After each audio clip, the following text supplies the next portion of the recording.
উমরা পালন করার সময় পুরুষদের তুলনায় নারীদের বিভিন্ন বিষয়ে উদ্বেগ থাকে, যেমন ঋতুস্রাবের সময় কি করতে হবে, একজন নারী মাহরাম ছাড়া উমরা পালন করতে পারবে কিনা, ইহরাম অবস্থায় প্রবেশ করার সময় কি পড়তে হবে কি পড়তে হবে না, এসব বিষয়ে নারীদের 7টি নির্দেশনা পাওয়া যায়। সাম্প্রতিক সৌদি আরব কর্তৃপক্ষ নারীদের মাহরাম ছাড়া উমরা পালনের অনুমতি দিয়েছে। ইসলামী দৃষ্টিকোণে নারীদের সাধারণ মাহরাম ছাড়া একা ভ্রমণ করার অনুমতি নেই। সৌদি আরব নারীদের মাহরাম ছাড়া উমরার অনুমতি দিলেও আপনার দেশ থেকে নারীরা মাহরাম ছাড়া উমরা করতে পারবে কিনা এ বিষয়ে হক্কানি আলেমের সঙ্গে পরামর্শ করা জরুরি। নারীরা উমরা আদায়ে গেলে যে 7টি বিষয় খেয়াল রাখা জরুরি। উমরা যাত্রায় নারীদের একাকী ভ্রমণ। মাহরাম পুরুষ ব্যতীত নারীদের 3 দিন বা তার চেয়ে বেশি দূরের সফর করতে রাসূলুল্লাহ সাল্লাল্লাহু আলাইহি ওয়াসাল্লাম নিষেধ করেছেন, কারণ এই দীর্ঘ সফরে তার নিজের সম্মান সতীত্ব রক্ষা করা একটি অপরিহার্য দায়িত্ব। এছাড়া কোনো দুর্ঘটনা বা অসুস্থতার শিকার হলে তখন তার সেবা যত্নের প্রয়োজন হতে পারে। তখন কোনো মাহরাম পুরুষ না থাকলে সমস্যা হতে পারে। নারীদের তালবিয়া পাঠের নিয়ম। তালবিয়া উমরা ও হজের একটি অপরিহার্য অংশ, যা পুরুষ ও নারী উভয়ই পাঠ করতে হয়। পুরুষ উমরা পালনকারীরা জোরে জোরে তালবিয়া পাঠ করবে আর নারীরা নিচু স্বরে তালবিয়া পাঠ করবে, যেন এটি কেবল সে নিজেই শুনতে পায়। নারীদের ইহরামের নিয়ম।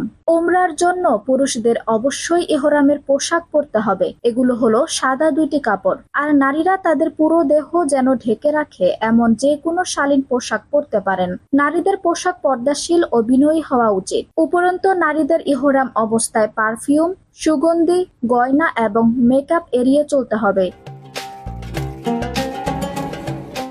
নারীদের সাফা মারওয়ায় সাই করার পদ্ধতি। সাফা ও মারওয়ার মধ্যে সাই সবার করতে হয়। সাফা পাহাড় থেকে সাই শুরু করে প্রায় 50 মিটার দূরে সবুজ ফ্লুরোসেন্ট লাইটের 2টি সেট রয়েছে।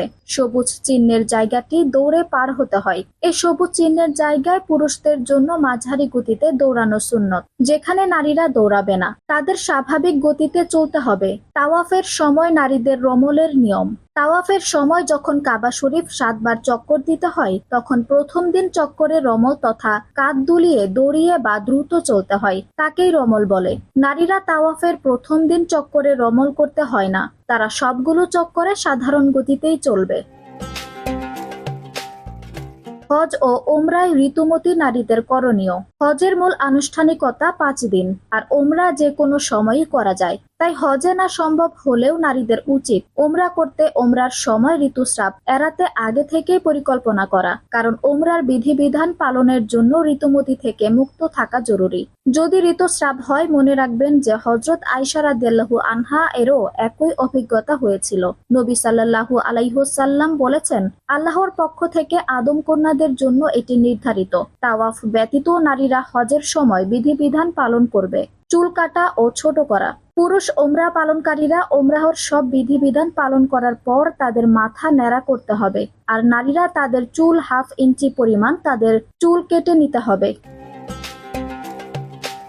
আঞ্জুম হক আরবি, টাইম নিউজ ডেস্ক।